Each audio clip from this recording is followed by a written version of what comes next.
Hello, this is Mr. Chabry. If you checked out my last video, you know it was a Mario Maker themed video where I go over my Mario Maker worlds.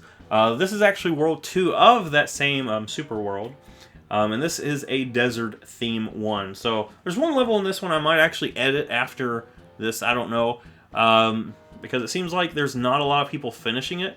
I know a lot of people like the idea of making a hard level that people don't finish that often, but what I want to do is make it where it's more accessible, so that way more people actually play through it without getting frustrated.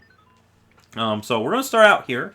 This is the first level of World 2, Dunes of Sand. I didn't know what else to name this thing, but this is going to, as you see here, it looks quite like one of the Super Mario Brothers 3 levels where you have the pyramids there. You can go up here. If you go down here, you have to be a little bit careful because there's some chain chomps. There's like a gap there. You can jump over that. I wanted to have this one give you some more options where you're not just, you know, finishing it the same way. So you got a gap up here. If you got this little guy here, you can still eschew if you want. And you got these coins here. This one has, as you know, I like making multiple paths that you can take. And this down here is actually a multiple path. We'll check it out in a little bit. First, I'm going to go up here and show you guys this cool thing that I put in this level. I thought was pretty cool to do. I missed it, but as you see there, there's like a little area, like a little bonus area if you want to do exploration and stuff. There we go, see? And that will give you a 1-up right there. You can actually probably see it better from this little path right here. So it might be easier to get to it from here. Yeah. There we go, see? But yeah, just to let you guys know that that is up there.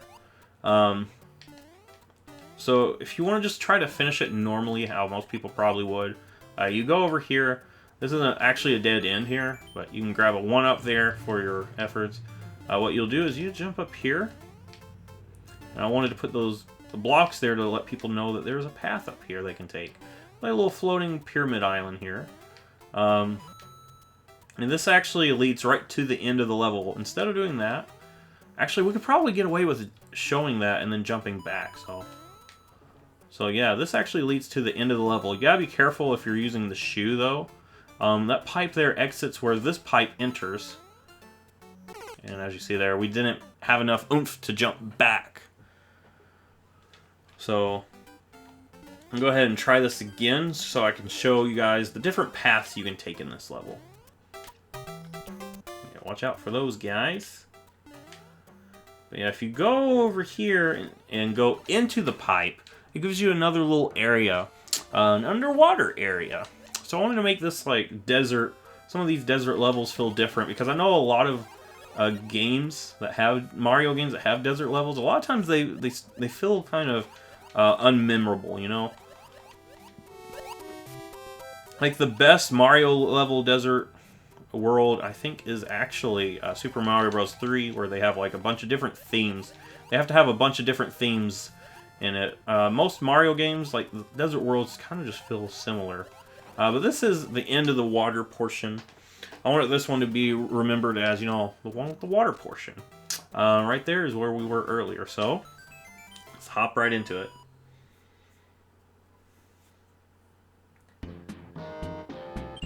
Nice. Alright, so as you see here, you can actually go over here to where this castle is. Not really a castle, but a temple. So this one's called Temple of Spikes.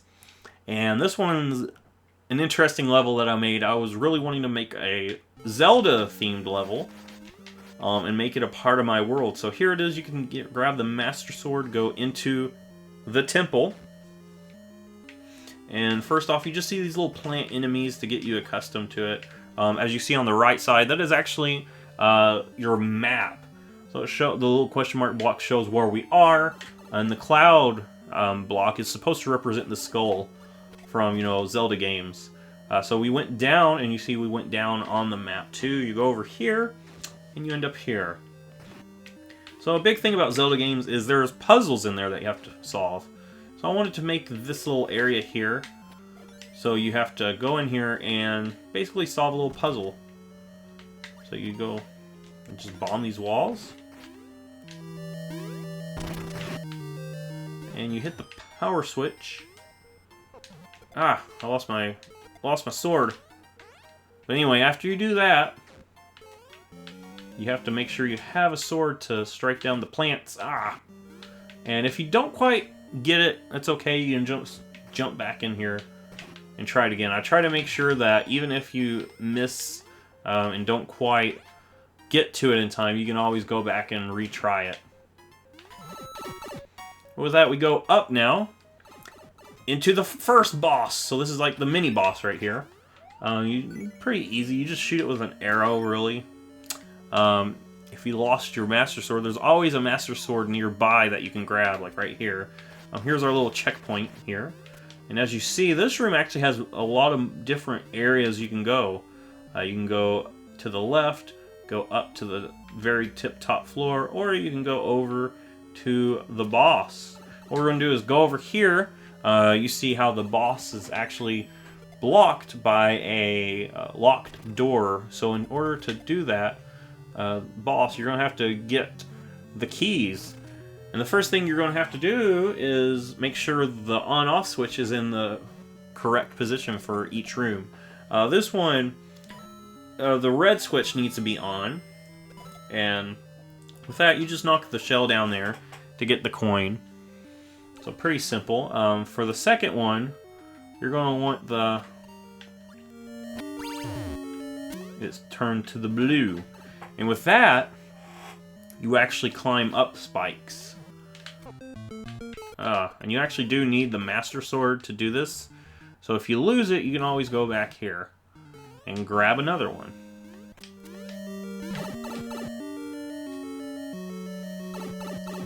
Make sure you get to here, because once you hit down, if you're on the pipe, you're not going to be able to shield.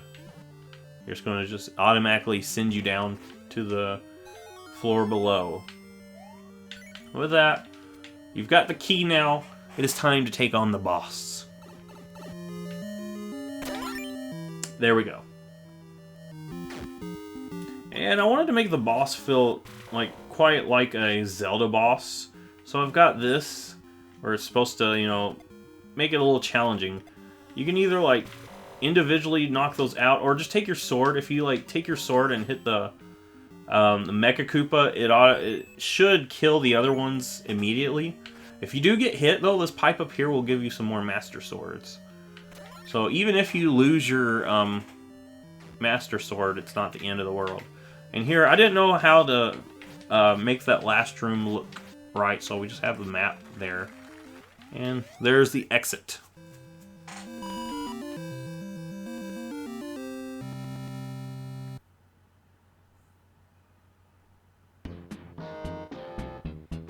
Alright. And now we just go this way. This one actually doesn't have any branching paths. I wanted to play around with these curved paths, really. But here you can see a snow-themed level.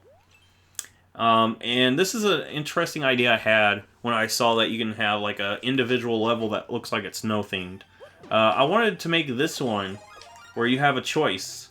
You can stay in this above ground, or you can stay up here where it's all snow-themed, or you can go down here and play the same world, but in a sand theme. And the cool thing about the spikes here is they actually change their weapon based on which area you're in. So in the snow theme, they're throwing snowballs. Here they're throwing spikes. The Pokies are actually snowmen in the snow world. But they're basically the same, as you see. You get to this point where you can decide to go back in there, come out here instead where everything's snowy. So yeah, with that, you come here. This is one that I might actually switch up, though. Because I don't know if the Koopa here fits, the Car Koopa. I just wanted to play around with it, but I don't think it fits the theming of this level. So I might actually edit it a little bit But here we have it where there's like a Spike here who could actually knock you down into the gap. If you're in the desert world, he'll throw a spike instead of a snowball. But this is maybe a level that I'm going to play around with and change a few things before I post it up. Just because I feel like that car section doesn't even fit. There's no point to have a Koopa riding a car in this one. It really does not fit the theme, so I'm going to change it up before I post the ultimate world. This one's the next one. This one's called Mouser's Revenge, and I wanted to make a level that felt a lot like a Super Mario Bros. 3 level. So you see the little red pipes, and you see like some Mario Bros. 2 enemies, like the Bomb Bomb or the Pokey, which originated from those games. You go here. If you do get hit, you can always grab a mushroom here, but you can actually just dig your way through the clouds. And I thought that was a very cool thing. Of course, you do need the mushroom to do so. That's why we have the mushroom there. But with that, you just dig down. You can grab a mushroom over there, but the actual thing you want is this key. And once you grab it, it is time to get out of there as quickly as you can, because that masked guy will come after you. And he will try to grab that key from you. But once you do that, now it's time to face Mouser. This is supposed to represent Mouser. If you don't know who that is one of the bosses from Super Mario Bros. 2. He's the little mouse that throws bombs at you. And you have to try to get the bomb and send it back to him.